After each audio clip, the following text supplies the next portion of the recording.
Hello WhatsApp, তোমাদের সবাইকে আমার চটপটি মর্নিং ব্লগে ওয়েলকাম। কেমন আছো তোমরা সবাই? আশা করি ভালো আছো। বহু দিন হয়ে গেলো তোমাদের সাথে এখন আর ভিডিও পোস্ট করা হয় না। এই কি করেই বা করবো বলো? এই যে দেখলে একটুখানি আগে সবে মাত্র স্নান করে ফ্রেশ হয়ে এলাম, এর মাঝখানে আমাকে রেডি হয়ে বেরিয়ে পড়তে হলো, কারণ দোকান থেকে বহু কল এসছে। দ্যাটস ওয়াই রেস্ট না নিয়ে আমাকে বেরিয়ে পড়তে হলো।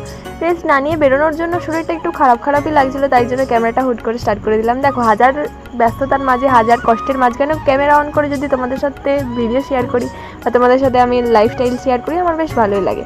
এই দেখো, কথা বলতে বলতে হুট করে আমি আজকে মনে পড়ে গেল যে হাট বসেছে শুক্রবারের একটা ব্যাপার হয় না, আমাদের এখানে হাট কিন্তু সোমবারেতে বসে।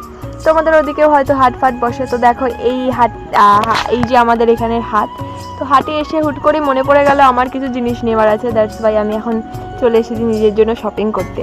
আর আজকাল আমি এতই সস্তা পুষ্টিকর সিরিজ বানিয়ে লোকে বিশ্বাস করে ছেড়ে দিয়েছে আমি অফলাইনে জিনিসপত্র কেনাকাটা করি। এই যে দেখো এতগুলো ক্রপস দেখছি, এর মাঝখানে কিন্তু একটাও ক্রপস আমার পছন্দ হচ্ছে না, কারণ আমি যে ধরনের ক্রপস পরে আছি আমার ওই ধরনেরই ক্রপস লাগবে। এই জন্য তো কাকুর আমার মধ্যে হাসি ঠাট্টা হচ্ছিল। এই হাসি ঠাট্টার মাঝখানে হুট করে মনে পড়ে গেল, না আমার তো কাজ আছে, তাই জন্য বেরিয়ে চলে এলাম। তোমরা আমাকে ফোন করছিলে, এই যে স্পিডে যাচ্ছি দেখতে পাচ্ছ, এটার কিন্তু কোনো কারণ নেই। আমার খুব ব্যস্ততা আছে তাই জন্য স্পিডে যাচ্ছি না ভাই। স্পিড ইজ আ লাভ, এর জন্য যদিও বাড়িতে আমি কম বকা খাই না, তাও আমার হয় না। এই যে দেখো, কথা বলতে বলতে চলে এলাম দোকানে। তো আজকের মতো এতটুকুই নাকি? আবারও কখনো এরকম টুকটাক করে ব্লগ করে পোস্ট করে দেবো। আসলে ভিডিও করি কিন্তু পোস্ট করা না। এই দেখো দেখো দেখো, তোমাদের সাথে কথা বলতে বলতে আমি চুলটাই খুলতে ভুলে গেছি। এই যে সব কিছু ভুলে যাচ্ছি আজকাল, ভিডিও করে ফেলে রাখি, তবু আমার ভিডিওগুলো এডিটিং করা হয় না। এই যে তোমাদের সাথে কথা বলতে বলতে ভিজে চুলটা খুলতে ভুলে গেছিলাম, সেম একইভাবে।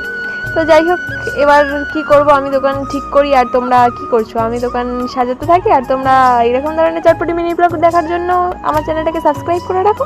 দেখা হবে নেক্সট কোনো একটা ভিডিওতে। তাহলে এখন ভালো থেকে সুস্থ থেকে সবাই থেকে বাই।